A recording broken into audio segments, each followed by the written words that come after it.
Halo semua, perkenalkan nama saya Gazi Muhammad Syarif dari kelas 12 IPA 5. Kali ini kita akan membahas sesuatu yang sangat penting dalam kehidupan sehari-hari kita nih, yaitu perlindungan dan penegakan hukum di Indonesia. Yuk kita simak. Nah, yang pertama itu, Indonesia sebagai negara hukum. Pertama-tama, kita perlu tahu bahwa Indonesia adalah negara hukum. Artinya apa sih? Artinya setiap aspek kehidupan kita itu berlandaskan pada hukum.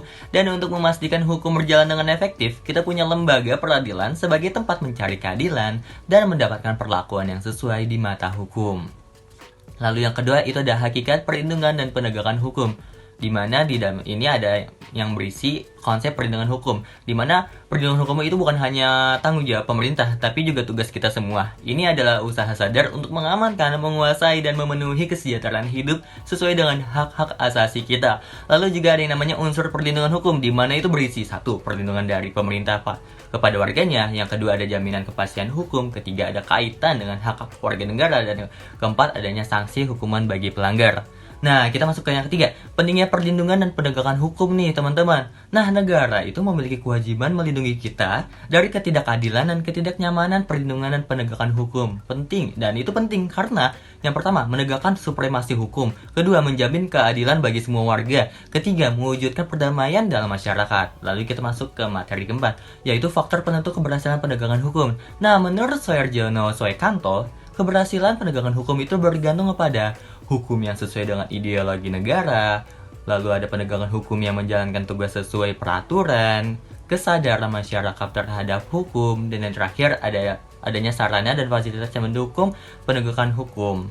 Nah, kita lanjut ke peran lembaga penegak hukum dalam menjamin keadilan dan kedamaian. Teman-teman, kita bakal explore lebih dalam mengenai peran lembaga penegak hukum di Indonesia yang sangat penting untuk menjamin keadilan dan kedamaian. Yuk kita simak penjelasan berikut ini. Yang pertama, itu ada peran Kepolisian Republik Indonesia atau Polri, di mana perannya sendiri adalah penjaga kedamaian. Polri bukan hanya penjaga keamanan, tetapi juga penjaga ketertiban masyarakat.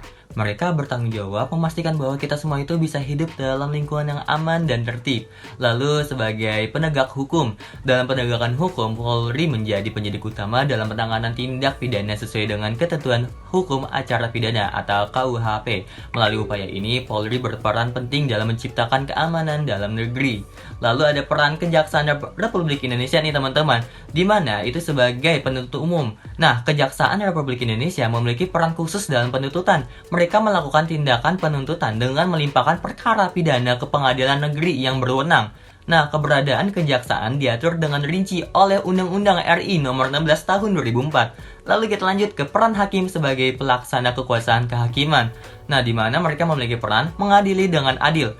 Hakim adalah pelaksana kekuasaan kehakiman yang memutuskan perkara hukum.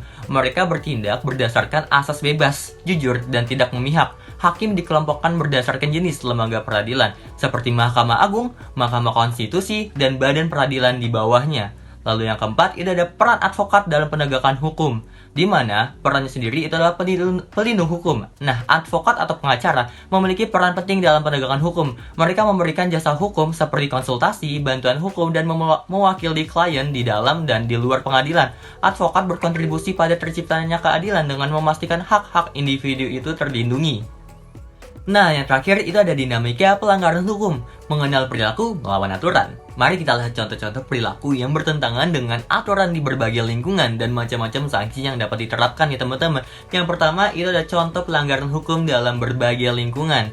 Nah, ini contoh yang pertama itu dalam lingkungan keluarga. Misalkan, yang pertama itu mengabaikan perintah orang tua, lalu mengganggu kakak atau adik yang sedang belajar. Yang ketiga itu melakukan ibadah tidak tepat waktu. Lalu yang kedua itu dalam lingkungan sekolah nih teman-teman, seperti menyontek ketika ulangan, datang ke sekolah terlambat, lalu bolos mengikuti pelajaran. Yang ketiga, dalam lingkungan masyarakat, seperti mangkir dari tugas ronda malam, tidak mengikuti kerja bakti dengan alasan yang tidak jelas, lalu main hakim sendiri.